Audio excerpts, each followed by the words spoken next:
don't have one of the invitations and you need information, I have more here. And it would be helpful if you plan to go, if you would sign that clipboard thing. Not necessary. I mean, you can come if you don't sign, but it just gives you an indication of what's going on. And I'm not big on introductions because I don't want to take time from the speaker, but I must tell you, you better Google this guy and read the Smithsonian report on his day of work. It is thrilling. And I'm just going to thank you for being here, but I don't think I need to because I think you're glad to be here. So let's just go ahead and welcome Captain Dan Jordan.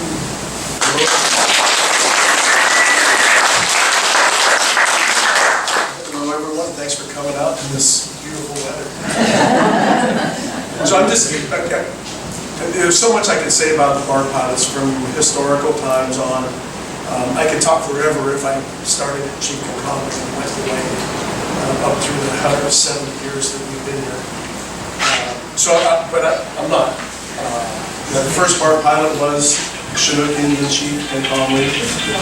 Bar pilots after that were people that were essentially stranded in Astoria, either by a ship running aground or traveling, and they just were trying to find work.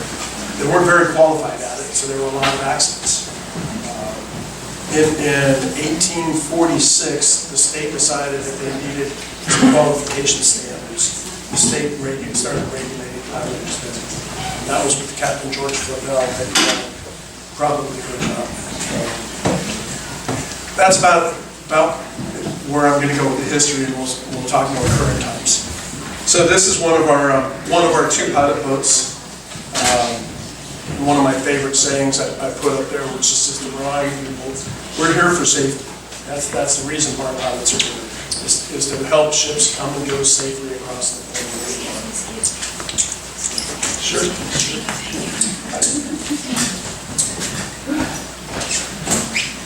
And what is the Columbia River Bar? It's the area near the jetties, about 3 mile stretch, where everything kind of meets. It's a really dynamic place. River current goes out, ocean swells come in, they meet and kind of collide there. The shoaling, which you can see in this area, that's a Corps of Engineers survey that shows up on there. So it's shallower there, which makes the waves bigger. Ocean currents and ocean winds can be at odds with the river current or with the swells. So it's just a really dynamic place, and it changes hourly. If the current's coming in or going out, the front passes and the wind direction changes. Here's a satellite picture of the bar as well. You can see the jetties here and how far out the river current actually affects things. 11, 12 miles out, that river current's still affecting waves. So imagine that current going out and the ocean swells coming in. As we look at this, I'll talk about it a little bit more, but it's just a great slide to talk about. We have a wave buoy here that measures the wave heights for us. It's not as high as here because it's out of the current, but if it were in with the current, the buoy would be gone. So quite often we'll bring ships out past where that current is and get on and off where the weather's a little bit better. And you'll see some more of that as we go forward. Here's just a 6 knot current. That buoy looks like it's really moving, doesn't it? About 7 or 8 knots, that buoy would be completely underwater. That's kind of how I gauge the currents out there, is how much that buoy's underwater. We always have to talk about our Pacific Northwest storms. In the lower side here is Hurricane Hugo, and the upper one is just a normal winter storm in the Pacific Northwest. Every place in the world they name their storms, and we just let them go around.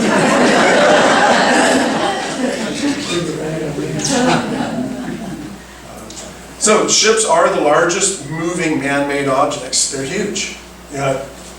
This in comparison to Portland here, they're bigger than the tallest buildings in Portland. Empire State Building floating. And the clearances are getting closer and closer as technology gets better. The dredging, the surveying. In calm water in the river from Portland all the way down, they can be as close as 2 to 3 feet from the bottom. So we really have to make sure that we know where it's shallow, where it isn't, and be able to navigate well enough to stay within that area. The nice thing is most of the river's sand, so if you goof, then you're just on the sand. We don't like to goof. So Pilotage, we'll talk about it a little bit. There's two different organizations on the river, the Columbia River Bar Pilots, which I'm part of.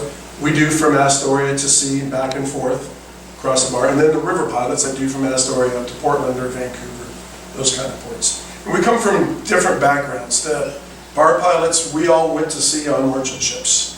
I was 24 years at sea before I became a pilot, and sailed all over the world. And there's a whole other presentation on that. The river pilots all come from the tugboats on the river, so they know the river really well. And there's a little logic behind that. They've got a 100-mile stretch that they run the ships. They have to know the river really well for that. For us, it's about 20 miles. And most of it is on the bar in big swells. And the idea of how do you learn how to handle a ship in 20, 25-foot seas, you can't do that in a classroom. You have to actually be out and do it. So that's why the captain's experience on a merchant ship going to sea fits our model better. In 1846, it wasn't a state at the time, it was a territory, but Oregon decided that they wanted to have some regulations around pilotage to make sure that pilots were qualified. They were getting tired of the Columbia River Bar being named the Graveyard of the Pacific. So the state got involved, they still are, and they do both sides of the river. So Washington's kind of ceded the regulation of pilotage on the river to Oregon. They set the rates that we can charge the ships. They require certain training of us. And if we have an accident, then they perform the investigations for the state. The Coast Guard does theirs as well. It's kind of two separate processes. And pilots are used in almost every port in the world. So when I was sailing around the world, getting on a ship in Russia or wherever, their pilot would come on, and I'd see that interaction.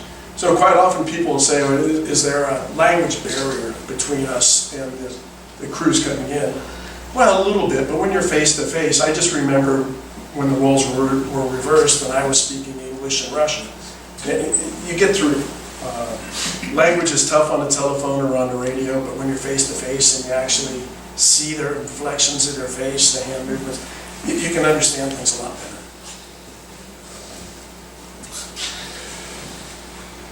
So the Columbia River Bar Pilots right now, there's 16 of us.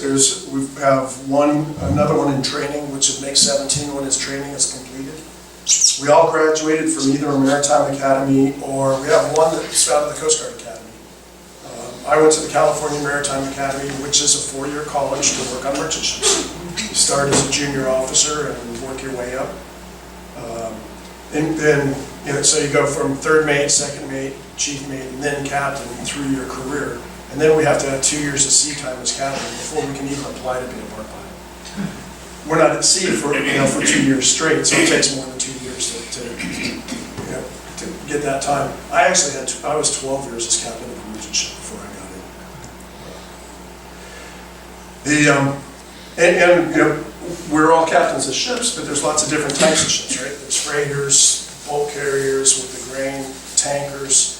So we have people that were captain of all different types of ships. So whenever we run into a challenging situation, we have somebody within our group who's been there, so we can bounce ideas off each other. We just draw on the experience pool. And lots of training as we're starting to be a bar pilot. And then we do continuing training as we go forward. Some of it is really fun, like in a simulator like this, where we actually pilot a ship around on a movie screen, essentially. And that's places where you can practice your skills of communicating with the other people on the bridge, and you can crash and it's no big deal. This is even more fun. These are scaled models of ships. There's about 5 schools in the world. We go every 5 years to one of them. This particular one's in England. And they got little propellers and little electric motor. The weight to horsepower ratio on these is the same as on a real ship. It takes just as long to stop them. And if you make a mistake, you're not just going to go ahead on your outboard engine and fix things. We crash into docks. There's lots of practice we can do there. It's a week-long school, it's really fun. And with that being said, I've got a short video here to show you. It's just a couple of minutes, where you can see real life. This is a time lapse. I took this as I was piloting a ship out in good weather. This was buoy 10 season, so nice summertime weather. But you can see the view that we have from the bridge of a ship there. We look a lot further out than somebody does on their fishing boat. I want to say to the fishermen the same thing as you see on the side of the road. That bumper, or bumper sticker on the back of a truck that says, "If you can't see my mirrors, I can't see you." Well, it's the same sort of thing here. You got to be a little further away because we're looking way out there. It might take us 3 miles to stop that ship. So if somebody gets in the way and we have to stop, the easiest choice, well, it's not an easy choice, but find a soft sandbar and run aground, which we don't want to do. We did have that happen about 10 years ago. The pilot ran a ship right up on Sand Island to avoid killing people. Then back it off the sand and go under their way. So you can see all the small dots out here are fishing boats out there fishing. Yeah, they think they're a long ways away, but I don't.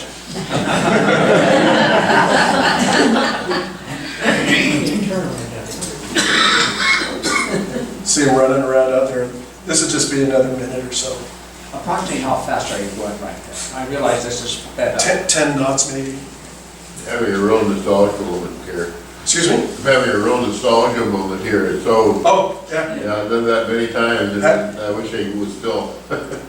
Yeah. Seems like you're gonna ride before that, dude. Well, you know what? That's a Coast Guard boat escorting me. It would have been nice if they'd have told me, because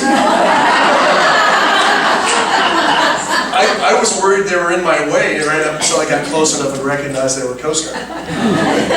Just before you ran over them. Well, when I recognized it, I asked them if they wouldn't mind getting off to the side a little bit.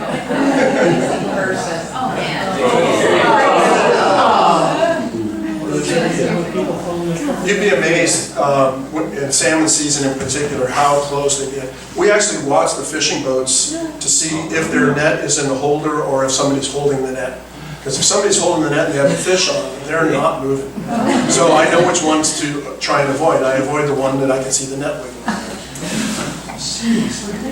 We lose sight of them under the bow. We just hope they come out the other side. Now we're getting out of the bar, the buoy 10 stretch, and be more boats out there.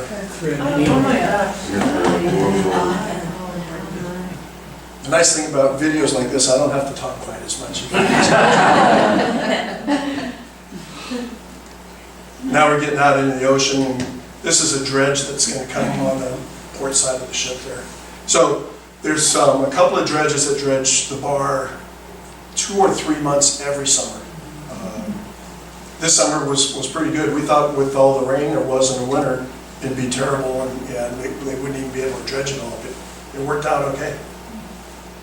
You've picked up speed, haven't you? Yeah, that's the thing with these ships. That ship is 43 feet deep. The channel is dredged to 43 feet.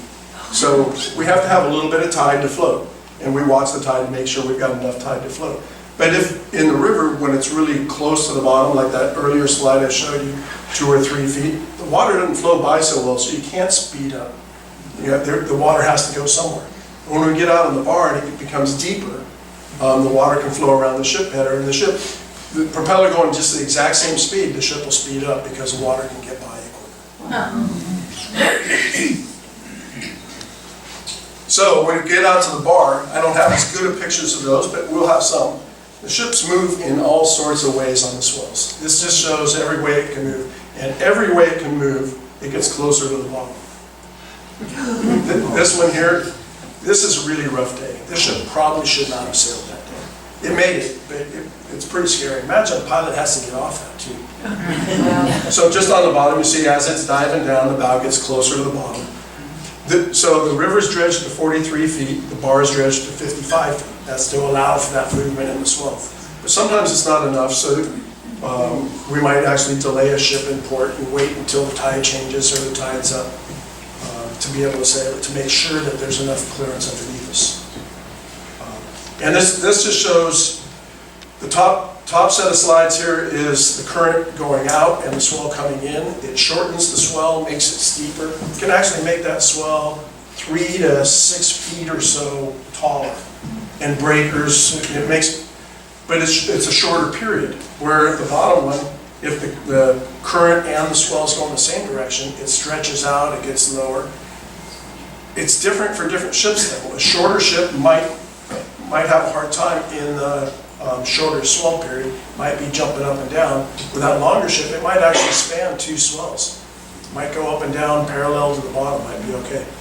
So when we're trying to decide, is it safe for a ship to go or not, we're looking at the ship's length, what's its horsepower, what's its speed compared to the swell period it might encounter. This is an example of a deep loaded ship. It's a great picture, throwing lots of water up there, but it's not a scary transit for us. The ship's going up and down pretty even. It's just pushing a lot of water out of its way. Where the light ship jumps over the swells, this one's sitting, you gotta hold on a little bit more. So weather considerations, we look at the swell and sea height all the time, we live by it. The swell period makes a difference. So let's just say a 20-foot swell, that's a nice round number. 20-foot swell at a 12 or 14 second period is going to be really scary. It might even be breakers in there. The 20-foot swell at an 18 to 20 second period, it's going to be nice rollers. You can sail up it, sail down it. So it's not just the fact that there's 20-foot waves out there, it's what's the period along with it as well. And then what's the wind, which direction the current's going. And when is the storm going to be there? Is the storm going to arrive when the current's going out, or is the storm going to arrive when the current's coming in? We talk with the Weather Service all the time about that. So there's all these different weather and wave buoys out in the ocean. All the blue ones are owned by NOAA, National Data Buoy Center. They report wind speed, wind direction, swells, seas, period, water temperature, even salinity. All sorts of stuff on those buoys. They break a lot because there's all sorts of stuff on those buoys. So we ended up through a grant with the state buying a couple of just wave buoys, the yellow ones. This was the same kind of buoy, but we don't own that one. And they're just a 3-foot sphere. And you'll see a picture of them. All they do is waves. So they don't break as much. Here's one of the NOAA buoys on the left in good shape, and then a big swell. See what happens to them. They're testing it with a new one here. This one they've just put out this year, and hopefully it survives better than the broken one. We'll see. I think so. But even if it doesn't, all the pieces on it are modular, so they can go out and replace a broken component without having to replace the entire buoy, is what their goal is. We'll see. We'll let it run through the winter. Last winter, all of the NOAA buoys failed in the winter. The only ones we had were our wave buoys out there. And then once they fail, they need good weather to go out and replace the buoy. So, what happens? The buoys break in the beginning of winter. We got no buoys for the winter. Come next summer, we get more buoys. You get reports from ships about the seas? No, we don't. There's a little bit of want to get our own information. If you ask. Don't trust them. Well, and there's, I wouldn't say trust, but communications is awkward. What we'll do if it's questionable for us is we'll either go out in our helicopter and take a look at it, or take the pilot boat out. A lot of times, I shouldn't say a lot of times, but we do take the pilot boat out across the bar, and if it's too rough, we just turn around, come back in, and we make the ship wait. I'll get into that further on. So this is that little wave buoy I showed you. It fits in the back of my pickup. If it breaks loose and washes up on the beach here in Ocean Shores, when you drive up, a couple of guys can lift it up, put it in the back of the pickup, bring it back. We do have a spare, we keep it tongue point as well. And the nice thing, we keep it at the John Court. And they have the Ironwood, which is a decommissioned buoy tender. They'll actually put them out for us, which is nice. It's good training for the kids. So this comes off the website of the wave buoys. It's Scripps Institute in San Diego does it. When you look at wave buoys, I don't know how many of you have, on the website of the wave buoys, the NOAA buoys, the wave height on there is the average of the upper third of the wave, which is the blue line here. The Scripps buoys, it's the average of the upper 10th of the waves. But the maximum wave you can get out there can be double of what the NOAA buoys are reporting. So if you see out there it's 18-foot seas, we might still be taking the ships out, but we also might know that we're going to bump into a 30, 35-foot sea. Something like that. All the waves around are about one height, and then next thing you know, there's one that just surprises you. Yeah. Take out your windows. Yeah. So this was the 2007 windstorm. This is a historical graph over time of wave heights. And if you look, it's up to 48 feet. Remember, this is the average of the upper third. Could be double. The wind speeds were what, about 100? Up on Cape Disappointment they were. Yeah, it was a heck of a storm. The bar was closed for 3 days on that one. So we have this wave model that we use. It's Oregon State University built this model. It was basically a grad student's project, but we got involved in it and helped design it for our needs. Remember I showed you on the earlier slide where that wave buoy was outside of the satellite picture. That's this dot right here. So that wave buoy can help validate the model for them. And we also asked them to give us some data for that spot. But there's a couple of discontinued Corps of Engineer dredge disposal sites out on the water that built mounds and made the water shallower. This is one of them right here. With shallower water, when a wave goes over it, the wave gets bigger. And you can see what happens. It comes right across the bar. So when if this one's saying 10 feet, it could be 15 feet there. So I think one of the reasons I show this is so that people don't get so focused on the buoy, and the buoy says it's 10 feet, it's perfectly fine. Well, it's perfectly fine where the buoy is. Are the arrows current? The arrows are current on this one. I'm surprised that they're so straight. No, it's like the current is going straight out without any swirls or veering to the north like I think it does. Well, it does. And I didn't put it in here, but there's some really cool slides or videos of what the currents do out there. Also with the same group at Oregon State, they have a radar up on Cape Disappointment. And the radar itself can really monitor the currents. I can show you that afterwards. It's not in here. So things we consider when we're bringing a ship across the bar, its ability to maneuver. What type is it? Is it a bulk carrier that's going to be a really broad bow and loaded with grain, or is it going to be a container ship or car ship with a really fine bow and be able to kind of cut through the waves better? What kind of horsepower does it have? Some of these bulk carriers, they don't need to get grain from here to China really quickly. They want to get it there cheap. So you might have a 700-foot grain ship with 9,000 horsepower engine, where we might have a 700-foot container ship with 25,000 horsepower engine. So when you're encountering the big swells, that makes a difference. How about the tankers? Tankers are usually more than grain ships. They're not fast, but they're kind of in the middle as far as horsepower. And of the grain ships, I threw out the 9,000, but there's lots of different types of grain ships. Depends on what the owner wanted at the time. So there are some grain ships that have more horsepower, but most of them are pretty balanced. We look at the underkeel clearance. Is the ship going to bump bottom or not? And if it is, we're not going to move it. We make sure that it's not going to bump bottom. And we talked about that earlier, about the swell period and the length of the ship. It all kind of plays into that.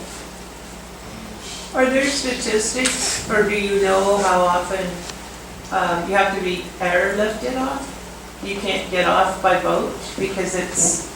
I'll get into that, but we have a helicopter. We get on and off by helicopter about 70% of the time. Oh, wow, okay, And for more reasons than just that. okay. And that's the next one. Can we get on and off? Sometimes no. I even on a car ship, this has probably been eight or more years ago, took it out and it was too windy for the helicopter. They flew out, but they couldn't hold position well enough to get me off. And yeah, you could just hear it in their voice that they're struggling on the radio. So we basically said, yeah, go home. I'm going to stay here. I'm sure they have an extra room on the ship. And I just sailed with the ship. So for every ship, there's 3 questions we ask when we cross the bar. Is it safe for the ship? If it isn't, it doesn't go. Lots of things play into that we've been talking about. But if it's not safe for the ship's not going to go. Here's an example of one that was too light. So we're talking about too deep, and are they going to bump the bottom? This one is way too light. They should have had ballast water in there. It wouldn't take much of a swell to turn this one around. Yeah, being too deep isn't the only reason it's not safe. This one was too deep. This one was in Africa. This is not the storm that broke it. It's a day later. But they decided to sail the ship in a big swell and it bumped bottom. And you know, there's a lot of forces there. It doesn't take too many times to bump on bottom to break a ship. We never want to see this here. Next question is, can I get on and off? Yep. Sometimes it's not so much fun. It's that picture on the left on a pilot ladder. He's got a long climb there ahead of him. And I'll show you a video of that as we get further. That's a long climb, 30 feet or more on a rope ladder on a rolling ship. And then another 7 flights of stairs to get up to the bridge where he's going to pilot. So that's our commute. You tend to fish when you're hanging from the helicopter? Excuse me? You tend to swing back and forth from the... Hopefully not, sometimes. You know, when they're lifting me off a ship, it's not comfortable swinging back and forth, but I'm not worried about it because there's no steel up there. When they're putting you on a ship and you're swinging, you start worrying about it because you actually got to land on the ship side. Sometimes we'll have the crew members come out and try and hold on to us. That's where the language comes. I've had it where they come out 3 or 4 in force and just bear hug you. Well, now I'm still hooked to the helicopter and I can't unhook myself because they got a hold of me.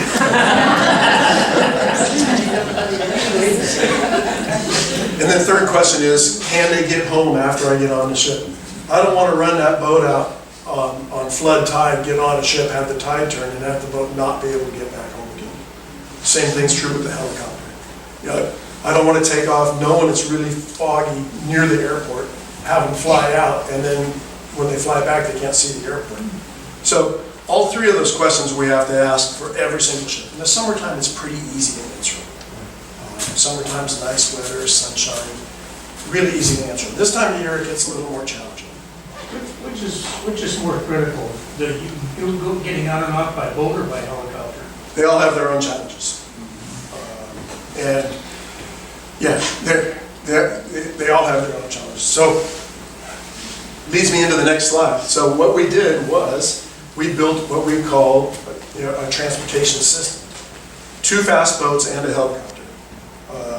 The helicopter gets us to and from the ship quicker. It's a lot more versatile. It can take us off a ship in the river and right back out to one in the ocean. So we're spending more time piloting ships and less time transiting. So we're more efficient that way.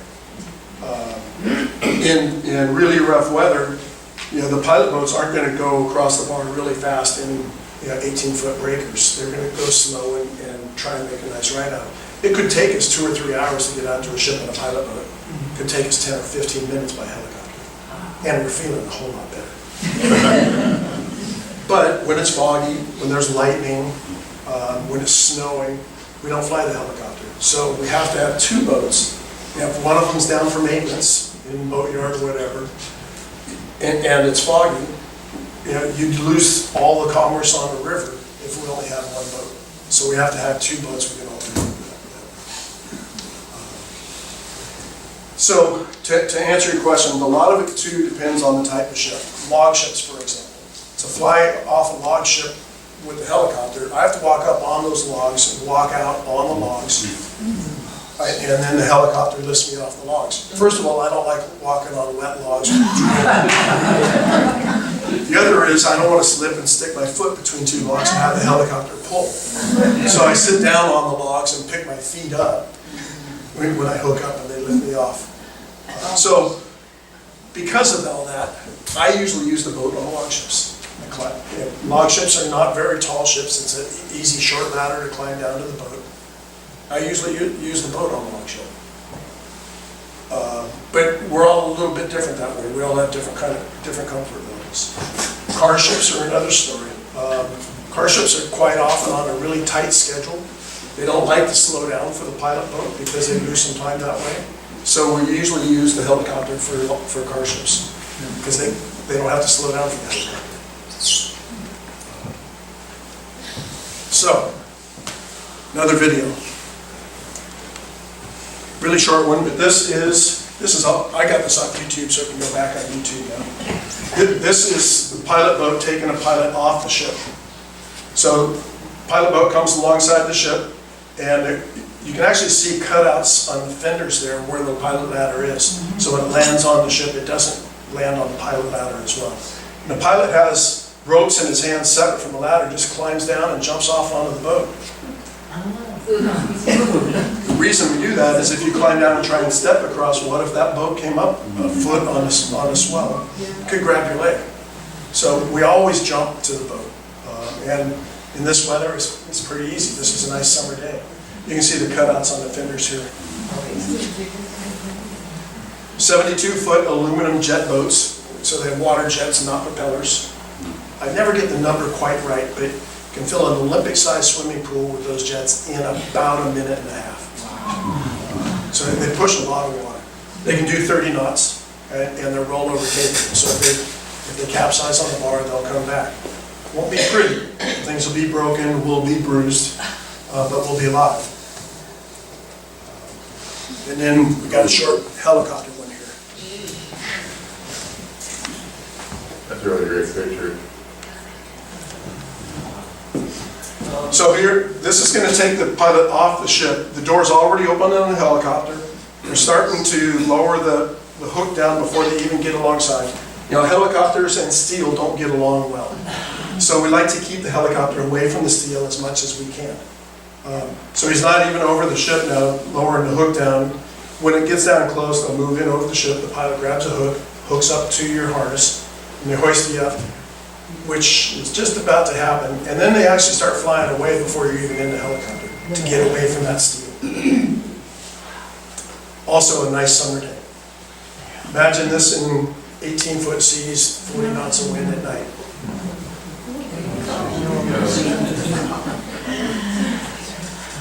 I gotta tell you, that is not on my bucket list. This is usually where I get that question, why do you want to do that? And the easy answer is commute traffic scares the heck out of me. While this looks scary, we have total control of it. We don't have to go if it's dangerous.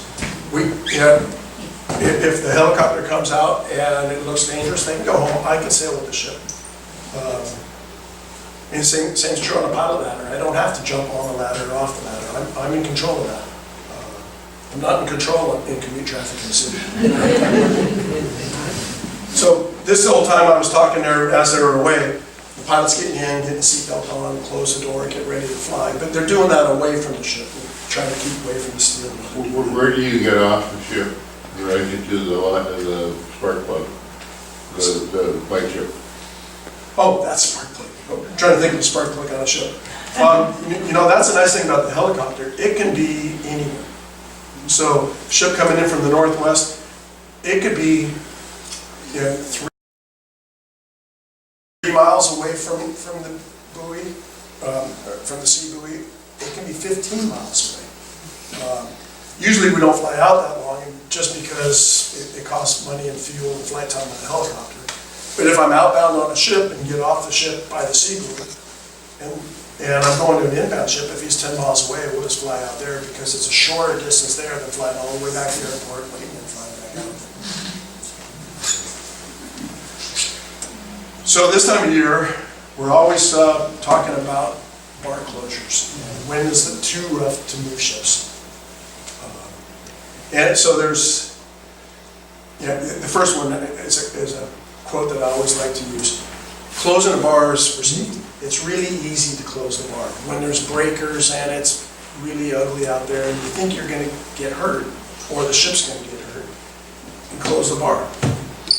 Easy enough. But then you go back to the office and we might sit there for, who knows, maybe one tide, maybe 3 days, and we watch that weather like a hawk to figure out when can we open it again. Because we want to get commerce moving again. So opening the bars for economics, and that's a much more difficult decision. Because you want to get commerce moving. It's in our nature to move ships. That's what we did before we were pilots. But you don't want to get them moving too soon. So the Coast Guard, I think it was 2009, changed the regulations. They closed the bar. For 150 years, the bar pilots closed the bar. The Coast Guard closes the bar now based on their ability to rescue, which is the 47-foot motor lifeboats, or they even have the Triumph, which is 52-foot. If that boat can get out there and rescue you and get back, they leave it open. Doesn't mean it's safe for a ship. That boat can get out in a nice big swell, but the ship can bump bottom. So there are times that we suspend pilotage service to ships when the bar's open. Or there's times when the Coast Guard boat can't get out to go rescue you, but it's perfectly fine for a 600-foot ship to cross the bar. So we work real close with the Coast Guard. They might close the bar, which really affects the fishing fleets, the tugboats. We're not allowed to move ships when they close it unless we communicate with them. And we tell them, we've got these ships we want to move, and this, we think it's safe, this is why. And they say, okay, we're fine. We wonder about it sometimes though, because if it's too rough for their boats to go out to rescue people, and we run our pilot boat out to get off, we're about the same. But the Coast Guard, they're getting better and better at it. They only close the bar maybe 2 or 3 times a winter now. When this regulation first came in, it was quite a bit more, but maybe a dozen times or so in the first few years. So, and we may delay some ships. We were talking about draft and horsepower and all that. Some ships we might let go when the bar is closed, and other ones not. And it all boils down to those 3 questions again. Is it safe for the ship? And if it's safe for the ship, So a grain ship might be 43 feet deep, but a car ship, its draft might only be 30 or 32 feet, so there's a lot more clearance on the bottom. So it might be safe for a car ship to sail roughly rather than a grain ship. And this is our website. Down in the lower corner there, that green, that changes. It goes green, yellow, and red, depending on our status of the bar. When it's green, ships can move no matter what. When we start worrying about it, and we start to selectively deland ships, then it'll turn yellow. And when the bar is completely closed, it'll be red. And when it does that, all of the agents, tugboat companies, Coast Guard on the river get an email sent to them saying that we just changed the status. So we work really close with all the industry on the river. So an agent, they have to decide, are we going to hire labor to load the ship at night, pay an extra premium? Why do that if the ship's not going to sail? So if the ship's not going to sail, then maybe they'll just wait and finish loading the next day and save some money. So for inbound ships, we can get out there in a helicopter, like I said, 10 or 15 minutes. We can look at the bar on our way out there. When it starts getting rough and a storm's coming in, we can move inbound ships right up until we can't. Fly out there and it looks scary, and then next thing you know, the bar's closed and we're not moving ships. So it only takes us 2 hours at the most once we get on to getting in across the bar, but usually an hour or so. As the storms are coming, you can do a lot with a ship in an hour. And when we close the bar, this is a screen we have in the office, shows all the ships out there. When we do close the bar, we ask them to drift 15 to 20 miles offshore, so that if it gets too rough, if they have mechanical problems, can't start their engines, they got a long time before they drift up on the beach. Outbound ships are another story. For a ship sailing from Portland, it takes 2 hours to order the river pilot, the tugboats, the line handlers to let it go. Another 6 hours to get to Astoria, another 2 hours maybe to cross the bar. Total of 10 hours before it's cleared. So we have to make that decision for ships sailing 10 hours before it's going to cross the bar. That's where we really watch the weather close. Watch when that storm's coming. And we're going to be a lot more cautious on outbound ships just because of that. There's only a few deep anchorages on the river. So if you have a deep loaded grain ship coming down the river and you change your mind, there's really no place to put it. It's coming. We can't anchor it in the channel. We don't like to. So there's a lot of times that we might stop all outbound ships, but keep bringing ships in just because of that time frame. And you look at the river here, I mean, Portland's a long ways from Astoria. There's ships coming from Portland, Kalama, Longview, Vancouver. They're all a little bit different time-wise, but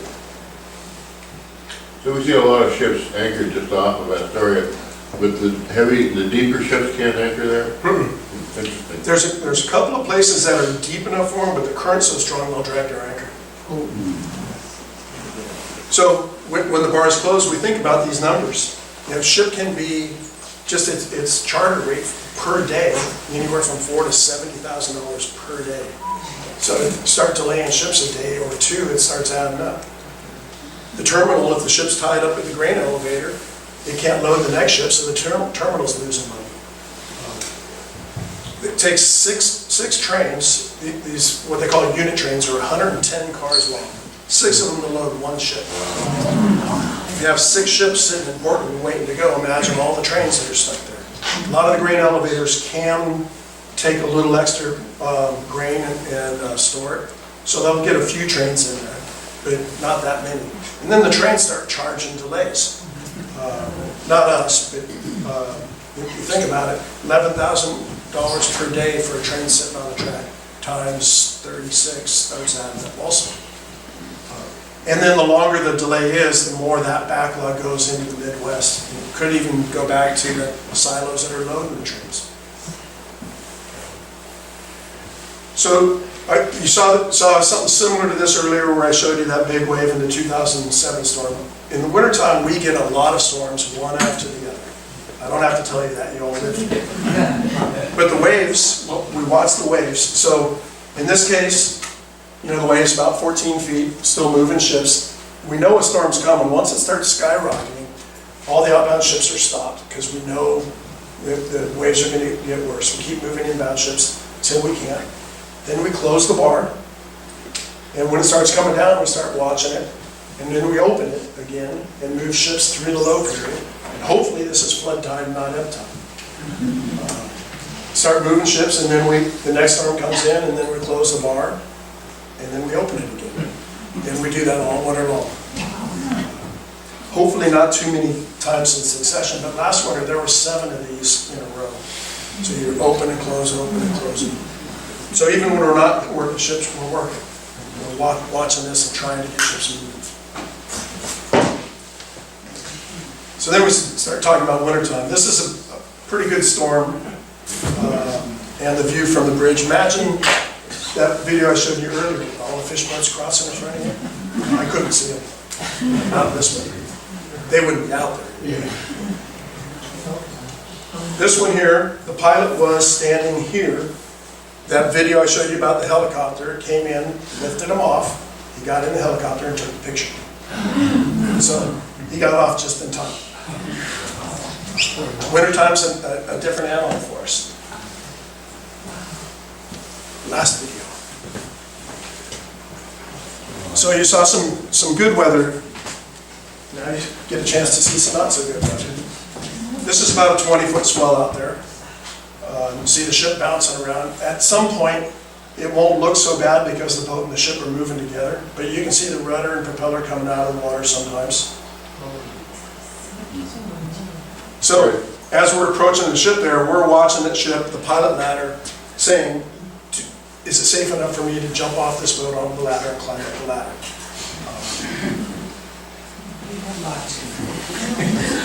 The ladder is right here. So we're watching the ladder. We're also looking at the ladder to see is it a new ladder or an old ladder? Sometimes the ladders are in pretty rough shape. Or is it long enough? You know, maybe when they rigged it, it was too short, so we might tell them that they have to lower that ladder another 3 or 4 feet. I'm impressed how dry it is about. By the ship. Sometimes. Oh my God. So the fun part of the story, the pilot's the one wearing the helmet. We have a deckhand out there, and that deckhand has a harness strapped to the boat. And it's on a sliding car. He can walk all around the boat and still be tied in. But this pilot with the helmet, this was his first job after he lost his job. Welcome to the. Yeah. I'd be so sick right now.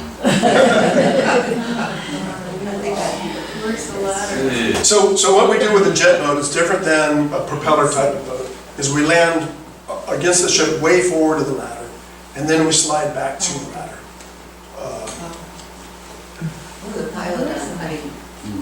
And right about now, it's looking a little bit better because once they're getting ready, we'll actually turn the ship to block the waves. Oh, yeah. Well, easy.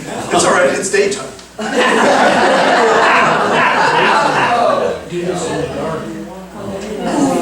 I'm so glad somebody wants to do this for a living.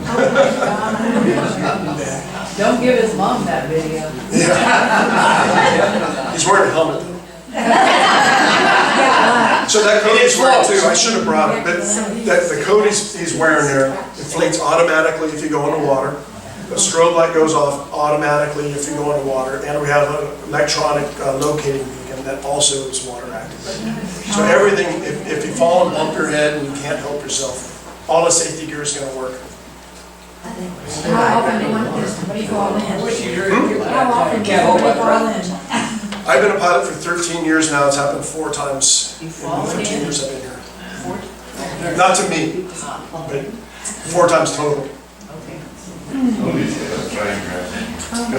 So the ladder's bouncing up and down a little bit, but they're turning the ship to stabilize things. Which ship? The little one? No, well, no, the big one. The little one just stays alongside.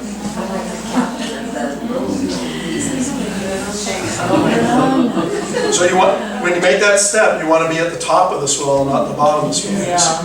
When you get on the ladder, you want the boat to drop out from under it. You don't want it to chase you up the ladder. So there it goes.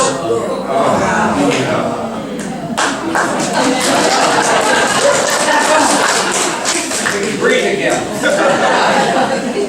Like I say, he's got to climb up now to the deck of the ship, and then another 6 or 7 flights of stairs up to the bridge. Don't they ever pull the ladder up? We don't want them to, because then we don't know where to land the boat. Oh, you mean pull it up so we don't have to climb? Yeah. Oh, no. If they did that, then what if they slipped? And you come back down with a jerk. And then there's that language communications as well. It looks scary, but we're in total control of that. And once we're on the ladder, we don't have to climb up in one go if the ship's rolling. Because you know that ladder can come away from the ship when the ship rolls and go back into the ship.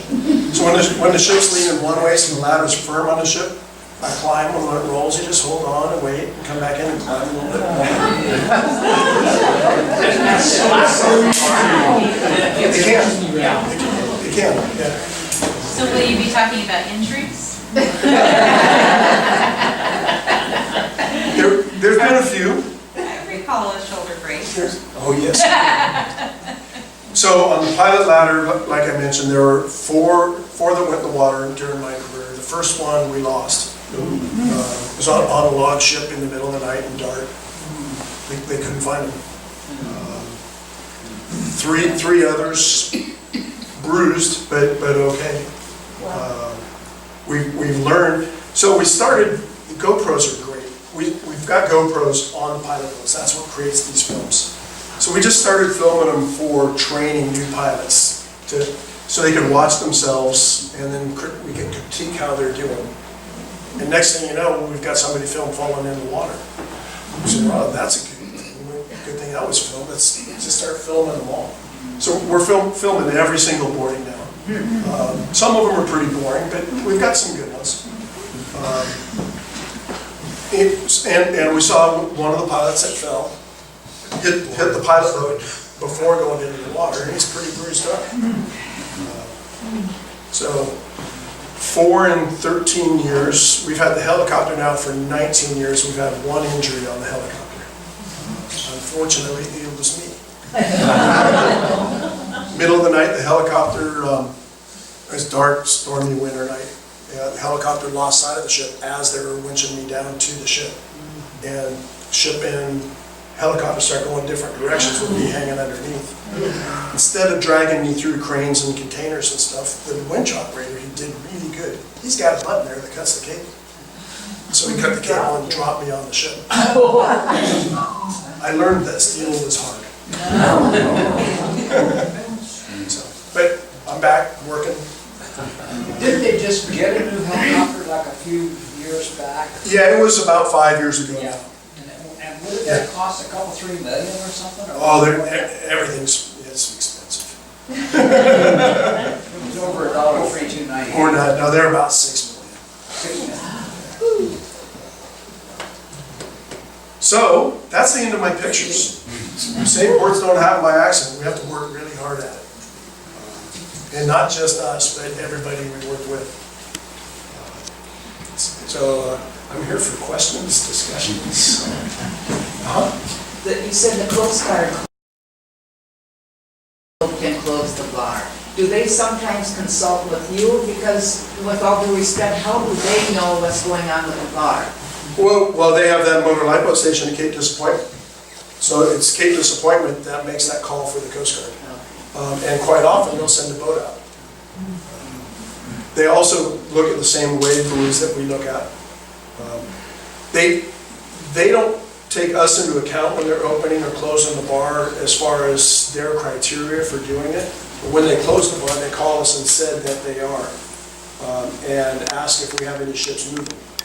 And then we have that discussion of whether we think it's safe for the ship to move or not. More often than not, they'll say it's okay.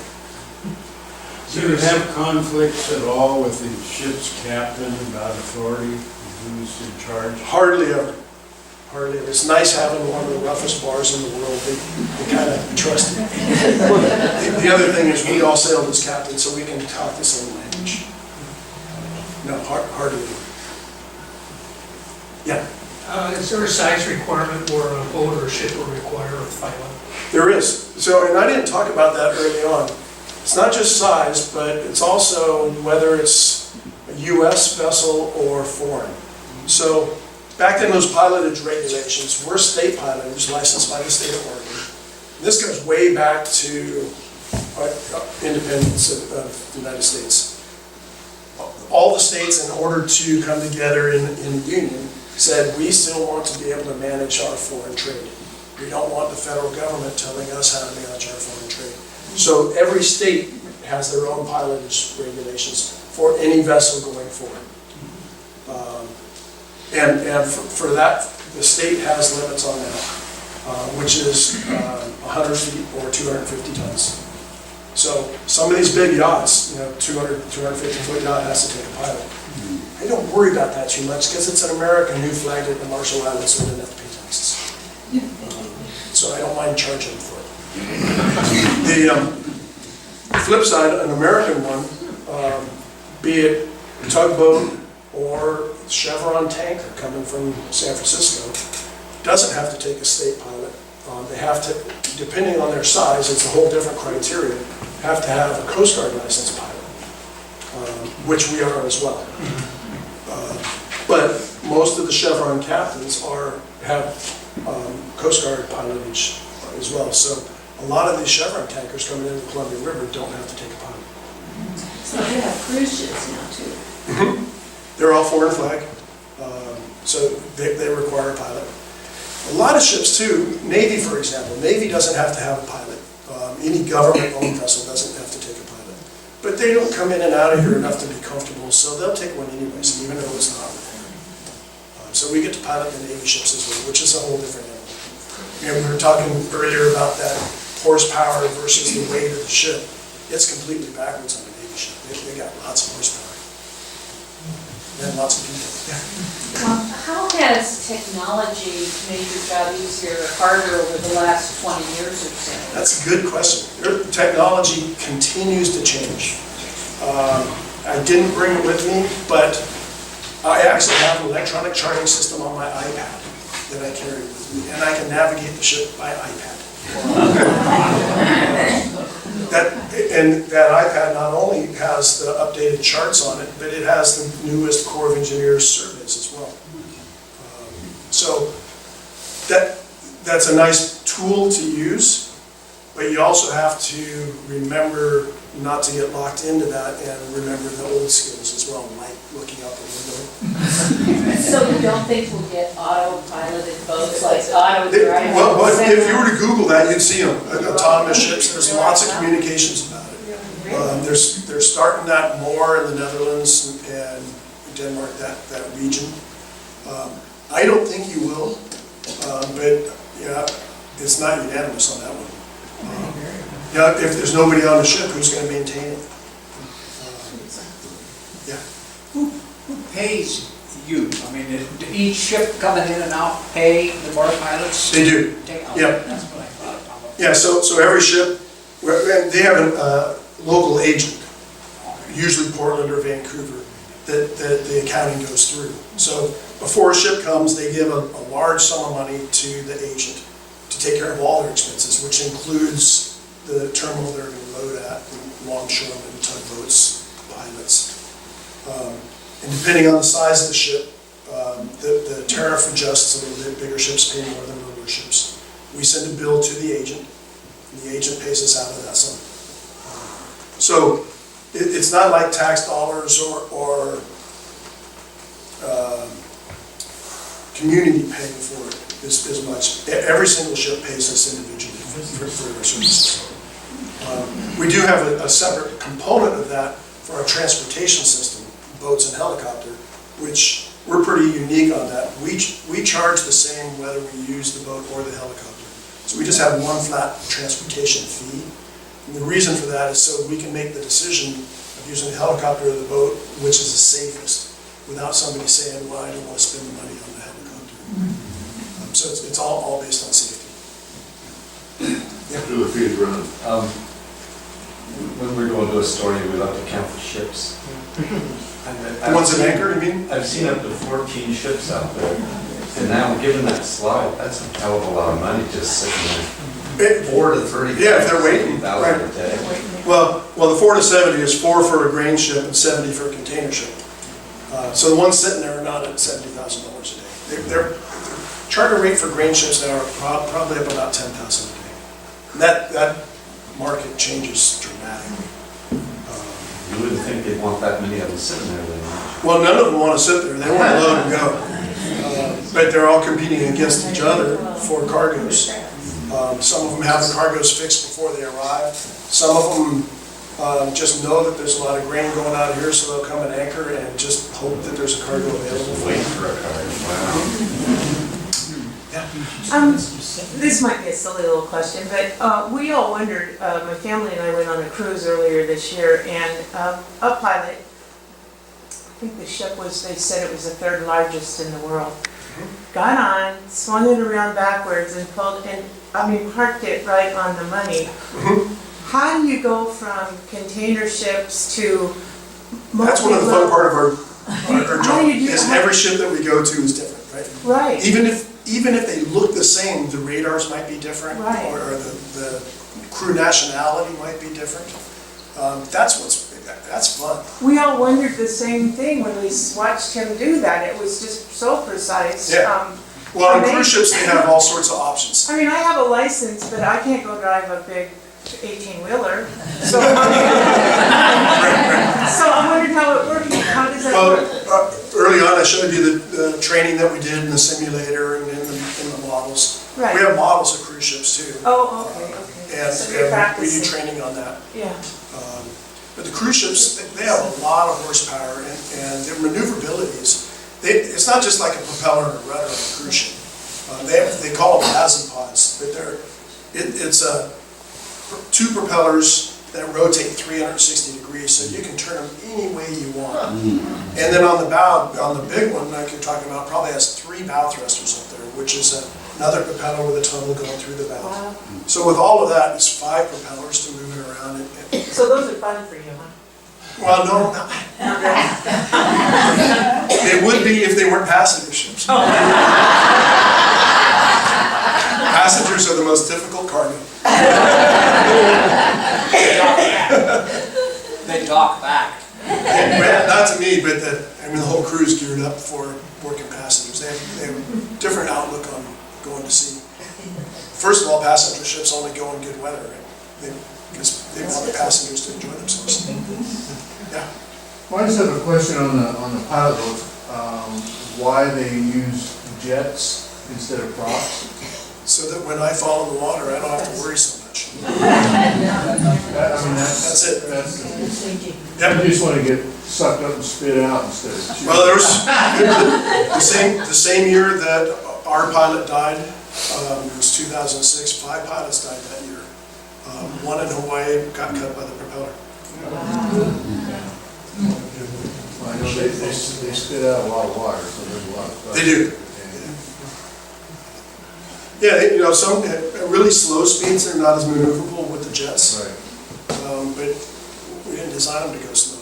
The ship is actually moving 10 to 12 knots when we're coming alongside of the pilot. So if they slow down 6 knots or so, we have a hard time holding the pilot alongside.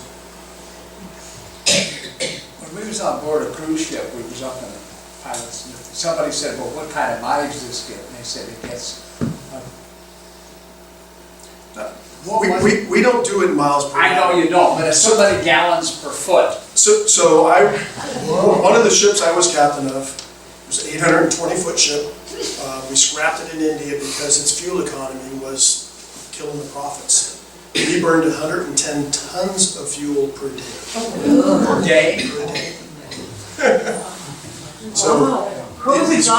What's the dollar number on that? Just for the budget. I'd be guessing right now. It's a lot. A lot. These grain ships that are coming in and out now, they're probably 25 tons a day or something like that, 25 or 30 tons a day. What's the range of pilot fees for the bar? Depends on the size of the ship. It can be anywhere from about $3,000 to maybe $8,000. The cruise ships pay the most. They're the biggest. And like I said, our fees are broke up into components. The transportation component, everyone pays that fee because we use the transportation the same for everyone. But then the size of ship pays the other component. And the cruise ships are pretty big. That by ton or length or? It's a combination of, for us, and every pilot group is different. For us, it's a combination of tonnage and draft. We don't charge any different on length. Other pilot groups will add a length component into it. Is it a private company or is it public? Private? It's a private company regulated, heavily regulated by the state. So I guess the easy way to think of it would be as a private utility. All right, I'm feeling I need to bring some closure. I can talk forever. They may want to linger, but I'm just in my mind remembering that. We started this series in 2014, and our purpose was to just share the stories of the people that choose to live on the peninsula. And we had some amazing, amazing stories, and we just thought for enrichment through education, entertainment, and encouragement, I really feel like with this celebrating the river, we have moved to awe. I just can't live in here and I am awestruck. So, yes, thank you.